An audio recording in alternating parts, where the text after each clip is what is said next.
নবীজি বলছেন নারী কাকে বলে, মহিলা কাকে বলে। এক শব্দ নবী বলছে, আল মারআতু আওরাতুন, নিজেকে ঢেকে রাখে যে তাকে বলে নারী, নিজেকে আড়াল করে যে তাকে বলে নারী, নিজেকে গোপন রাখে যে তাকে বলে নারী। আল্লাহর কসম, এটা নবীজি বলছেন।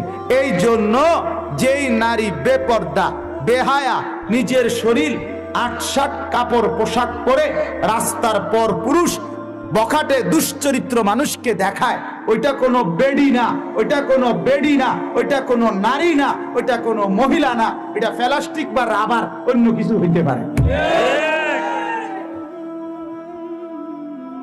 এটা কোনো বেডি না।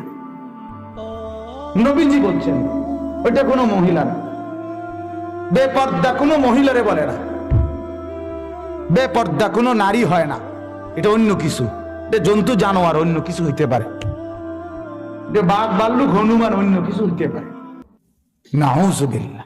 আবারও বলছি, এই কোরআনুল কারীম আল্লাহ তাআলা বলছে যার চরিত্র আখলাক জিনা ব্যভিচার অশ্লীলতা উলঙ্গপনার এই দৃশ্যে যে তার চরিত্রটা নষ্ট করে দিল, অচিরেই তুমি সতর্ক থাকো, শুনে নাও যে তুমি অচিরেই স্ত্রী হিসাবে মিলবে আরেকজন অসৎ দুশ্চরিত্রা নারীকে।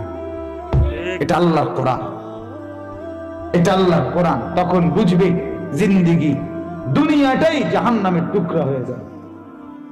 যার স্ত্রী অসৎ, যার স্ত্রী দুশ্চরিত্র, যার স্ত্রী বেহায়া, যার স্ত্রী বেপর্দা, যার স্ত্রী অন্য পুরুষের সাথে অবৈধ সম্পর্ক, অন্য পুরুষ দেখে মজা পায়, অন্য পুরুষকে নিজের রূপ যৌবন দেখে মজা পায়, ওই স্ত্রীর স্বামী যেন ঘর করে না, জাহান্নামের টুকরায় থাকে। লক্ষ লক্ষ পরিবার এই দংশনে জিন্দেগি সারখার। আমিও চিনি অনেক, আমারও জানাশোনা আছে অনেক।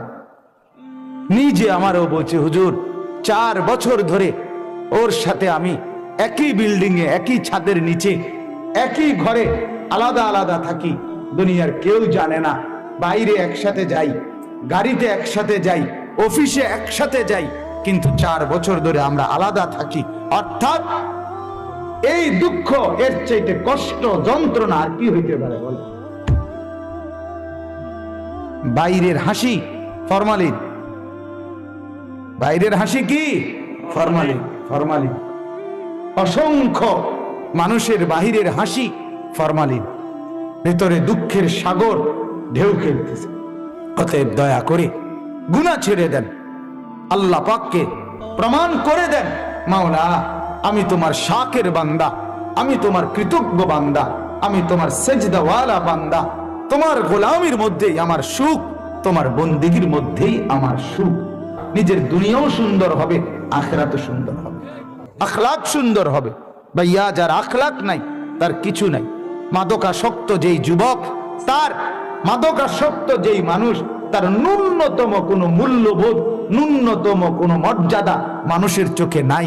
যে ব্যক্তি চরিত্রহীন, যেই যুবক বখাটে, যেই যুবক নারীর পিছনে ঘুরে সন্ত্রাসী, চাঁদাবাজি, রাহাজানি, অন্যায়, অশ্লীলতা, বেহায়াপনার পিছনে যে জিন্দেগি ব্যয় করে, আল্লাহর কসম ন্যূনতম কোনো ইজ্জত, সম্মান, মানুষের কোনো মর্যাদা মানুষের কাছে তার থাকে না, থাকে না।